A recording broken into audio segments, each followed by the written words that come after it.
வாழ்க வையகம், வாழ்க வையகம், வாழ்க வளமுடன். குரு வாழ்க, குருவே துணை. குருவின் மலரடி போற்றி.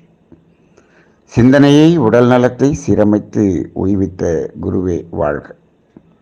தியானமே யோகம், யோகமே ஞானம். தடம் மாறிய பயணம். அதாவது உண்மையான நமது வாழ்வின் நோக்கம், வாழ்க்கை தத்துவம் என்ற அடிப்படையில் நமது பயணம் செல்லவில்லை.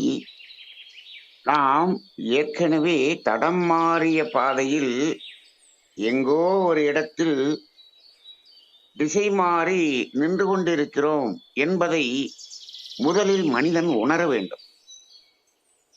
அதை எப்படி உணர்வது? அதை எப்படி உணர்வது என்றால் அது மிக மிக மிக சுலபம். அதை உணர்வது என்பது மிகச் சுலபம். என்ன என்று சொன்னால், இப்பொழுது மனிதர்களிடம் கேளுங்கள், உங்களது வாழ்க்கை எப்படி இருக்கிறது என்று கேளுங்கள். பெரும்பாலானோருடைய வாழ்க்கையின் அந்த அனுபவம் வாழ்க்கை துன்பகரமாக இருக்கிறது என்று சொல்லுகிறார்.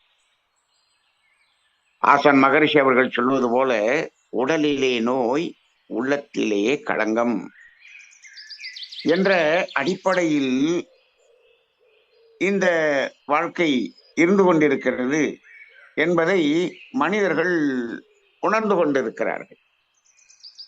இந்த உணர்வுதான் நாம் தடம் மாறி எங்கோ திசை மாறி வந்திருக்கிறோம் என்பதற்கான அடையாளம்.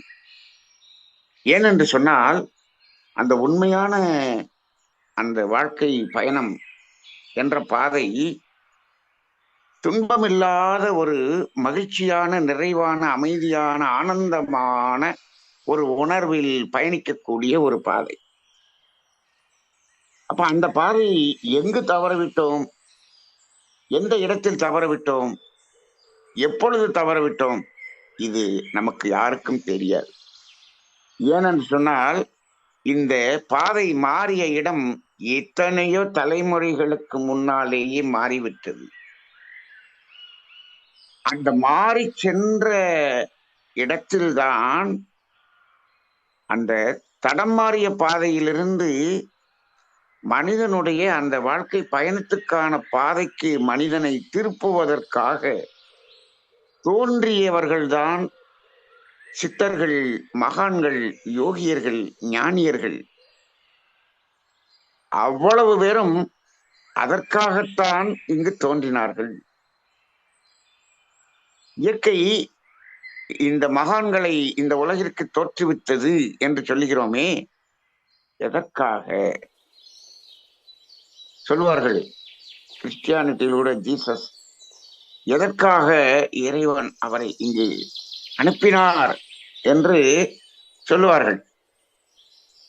திசை மாறி இருக்கக்கூடியவர்களுக்கு அவர்களுடைய பயணம் திசை மாறியது என்பதை உணர்த்தி, அதைத்தான் அங்கு அவர்கள் சொல்வார்கள், பாவத்தை சுமந்து கொண்டிருப்பவர்களே என்று.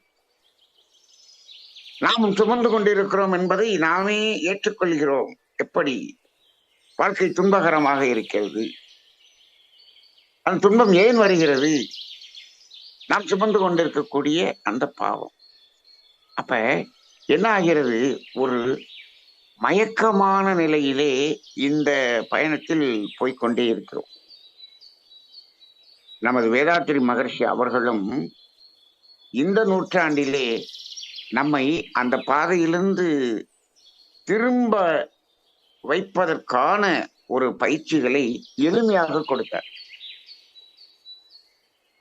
அதாவது மகான்களுடைய அந்த தத்துவங்களையும் கேட்டுக்கொண்டு இருந்தாலும், அதையும் கேட்டுக்கொண்டு அந்த மயக்கமான பாதையிலேயே நின்று கொண்டிருப்பவர்கள் சிலர், மேலும் அதிலேயே பயணித்துக் கொண்டிருப்பவர்கள் சிலர், சிலர் மட்டும் அந்த பாதையிலிருந்து திரும்பி அந்த முறையான பாதையை நோக்கி நகர்ந்து கொண்டிருப்பவர்கள் சிலர். இப்படி பல்வேறுபட்ட மனிதர்களை பார்க்கிறோம். ஆக இப்பொழுது நாம் எங்கு இருந்து கொண்டிருக்கிறோம் என்பதை பார்க்கும் பொழுது, அந்த தவறான பாதையில் நேர்முகமாக நின்று கொண்டிருக்கிறோமா, அதிலிருந்து முழுமையாக திரும்பி நமது பாதை எங்கு தவற விட்டோமா அந்த இடத்தை நோக்கி திரும்பி நகர்ந்து கொண்டோமா என்பதை நாம் உணர்ந்து கொள்ள வேண்டும். இங்கு மனிதர்களை திரும்ப அந்த பாதையில் பயணிக்க செய்யக்கூடிய வேலையை வேதாத்திரியம் சுலபமாக, அதாவது எளிமையாக புரிய வைத்து அதை திருப்புகிறதாக அமைகிறது. அதற்காக கொடுக்கப்பட்ட மகரிஷியினுடைய தத்துவங்கள் தான் இந்த வாழ்க்கை தத்துவம், வாழ்வின் நோக்கம். அதை நாம் உணர்ந்து கொள்வதற்காக கொடுக்கப்பட்ட தத்துவங்கள் தான் காந்த தத்துவம், அலையியக்க தத்துவம், கர்மவினை தத்துவம், செயல்விளைவு தத்துவம். அவற்றின் உதவியை கொண்டு நாம் என்ன பண்ணுகிறோம்? வாழ்வின் நோக்கத்தையும் வாழ்க்கை தத்துவத்தையும் உணர்ந்து கொள்கிறோம். அதை என்ன பண்றோம்? உறுதிப்படுத்திக் கொள்கிறோம். அந்த உறுதியின் நிலையிலே, மனதுக்கு வந்த துணிவிலே நாம் திரும்ப பயணித்துக் கொண்டிருக்கிறோம். நாம் திரும்ப பயணித்துக் கொண்டிருக்கக்கூடிய நாம் அந்த எந்த இடத்தை தவற விட்டோமா, அந்த இடத்தை அடைந்து விட்டோமா என்று கேட்டால் இன்னும் இல்லை. முதலில் அந்த இடத்தை அடைவதுதான் நோக்கம். அப்ப இப்பொழுதெல்லாம் நமது நோக்கம் என்ன, வாழ்வின் நோக்கம் என்ன என்று கேட்கும்போது, இறை உணர்வு பெற வேண்டும், இறை நிலை அடைய வேண்டும் என்று எல்லோரும் சொல்லிக் கொண்டிருக்கிறார்கள். சிலர் நாங்கெல்லாம் அடைந்து விட்டோம் என்ற ஒரு பெரும் மயக்கத்தில் மீண்டும் இந்த தவறான பாதையின் உச்சத்தில் சென்று அங்கு நாங்கள் அடைந்து விட்டோம் என்று ஒரு மாயையில் வர சொல்லிக் கொண்டிருக்கிறார்.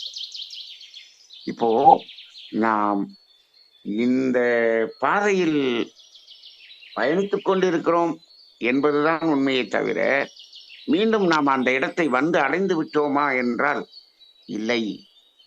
அந்த இடத்தை, சரியான பாதையை வந்து அடைந்து விட்டோம் என்பதை எப்படி நாம் உணர்ந்து கொள்வது?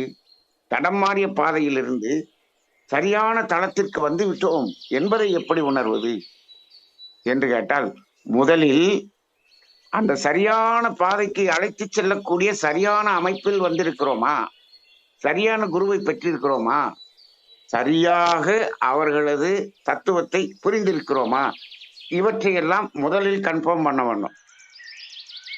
இங்கு இந்த இடத்தில் உங்களுக்கு அந்த சரியான பாதைக்கு அழைத்து செல்லுகிறேன் என்று இன்னும் வேறு ஒரு கிளை பாதையில் கூட்டிச் செல்லக்கூடிய பல கிளைகள் இப்பொழுது உருவாகி நடந்து கொண்டிருக்கிறது இந்த உலகத்தில். அப்படி பல அமைப்புகள் இன்னும் கிளைகளாக பிரிந்து வேறு வேறு வேறு வேறு பாதையில் கொண்டு போய் சிக்க வைத்து விட்டு அவைகளும் அதனோடு பயணித்துக் கொண்டிருக்கக்கூடியதையும் பார்க்கிறோம். இப்பொழுது மனிதனுக்கு தேவை சரியான பாதைக்கு அழைத்து செல்லக்கூடிய சரியான குரு வேண்டும். இதை எப்படி கண்டுபிடிப்பது என்று கேட்டால், அதை யாரிடமும் கேட்டெல்லாம் தெரிந்து கொள்வதை விட, அந்த சரியான பாதை எனக்கு காட்டு என்று அந்த இறைநிலையினிடம், நம்மளாக இருக்கக்கூடிய இறைநிலையிடமே வேண்ட வேண்டும். எதையோ வேண்டுதல் வைக்கிறோம். அந்த சங்கல்பம் இந்த சங்கல்பம் என்று சங்கல்பத்தை நிறைய வைத்துக் கொண்டிருக்கிறார்கள். இது பக்தி மார்க்கத்தில் தான் வைத்துக் கொண்டிருக்கிறார்கள் என்று சொன்னால், இப்பொழுது ஆழ்ந்து தவம் செய்து எனக்கு என்னவெல்லாம் வேண்டுமோ என்று லிஸ்ட் எழுதி அதை சங்கல்பமாக சொல்லிக் கொண்டிருக்கக்கூடிய ஒரு ஆன்மீகம் வளர்ந்து கொண்டிருப்பதையும் வேதனையோடு பார்த்து கொண்டிருக்கிறோம். ஒரே சங்கல்பம் மட்டும்தான் இறைவனிடம் வைக்க வேண்டும். என்ன சங்கல்பம்? நான் தவறான பாதையில், தடம் மாறிய பாதையில் இருந்து சரியான பாதையை நோக்கி திரும்புவதற்கு சரியான அமைப்பும் சரியான ஆசிரியரும் சரியான குருவும் எனக்கு காட்டு என்ற ஒரு சங்கல்பத்தை மட்டும் வைக்க வேண்டும். இந்த சங்கல்பம், இந்த வேண்டுதல் வைப்பதில் தவறே இல்லை. இந்த ஒரு வேண்டுதல் இருக்கலாம். இந்த வேண்டுதலை நாம் இறைநிலையிடம் வைக்கும் பொழுது நமக்கு சரியான இடத்தை காட்டும். அப்ப அந்த இடத்தில் தடம் மாறிய பாதையிலிருந்து நாம் அந்த உண்மையான பாதைக்கு வர முடியும். வந்தோம் என்று சொன்னால் நமக்கு உடல் ரீதியாகவும் மனம் ரீதியாகவும், உடலிலே துன்பம் உள்ளத்திலே களங்கம் என்று சொன்னோமே, அவை இருந்தாலும் துன்பமே இருந்தாலும் அந்த துன்பமாகவே தெரியாது. இந்த துன்பமும் நமது நன்மைக்கு என்று அதையும் ஒரு ஆனந்தமாக ஏற்றுக்கொள்ளக்கூடிய அளவுக்கு மனதினுடைய பக்குவ நிலை வந்துவிடும்.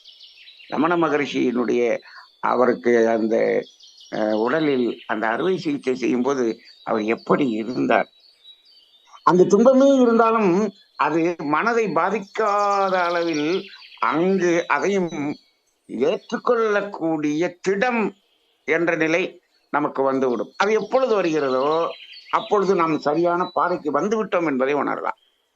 ஆக இப்பொழுது நாம் திரும்பி நடந்து கொண்டிருக்கிறோம் என்பதை மட்டும் உணர்ந்து கொண்டு ஆழ்ந்து தவம் செய்து மேலும் மேலும் மேலும் அற வாழ்க்கையில் நாம் பயணிக்க பயணிக்க பயணிக்க மீண்டும் அந்த நமது வாழ்க்கை பயணத்தினுடைய பாதைக்கு முதலில் வருவோம். வந்த பிறகு அந்த பயணம் இருக்கிறதே, அந்த பயணம் எப்படி இருக்கும் என்று சொன்னால் இன்பமாக, மகிழ்ச்சியாக, அமைதியாக, அன்பாக, ஆரோக்கியமாக, ஆனந்தமாக இருக்கும். அந்த பயணத்தின் இறுதியே இறை உணர்வு, இறை நிலை அடைதல் என்ற முத்து நிலையை நமக்கு கொடுக்கும். அந்த உணர்வை உணர்வதற்காக தடம் மாறிய பாதையிலிருந்து சரியான பாதையை நோக்கி பயணித்துக் கொண்டிருக்கும் அன்பர்கள் அனைவருக்கும் வாழ்த்துக்கள் கூறி பயணத்தை தொடருங்கள். வாழ்க வளமுடன்.